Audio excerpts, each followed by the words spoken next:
5 peso commemorative coin na pwedeng bilhin sa inyo sa halagang 500 hanggang 1,000 pesos.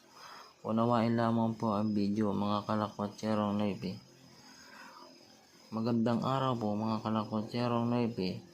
Makikita nyo po, hawak po natin ang isang 5 peso commemorative coin 70th Leyte Golf Landing. Bibigyan ko lamang po kayo ng konting kaalaman dito sa hawak kong barya. Kung mapapansin nyo po, ito po ay isang pagkilala sa ika-70th anniversary ng Leyte Golf Landing. Ito po ay ang pagbabalik ni General MacArthur 1944 to 2014. At makikita nyo po sa bandang likuran niya ay ang 5 peso at ang 5 star na sumisimbolo sa ranggo ni General Douglas MacArthur. Ito nga po ay binibigyan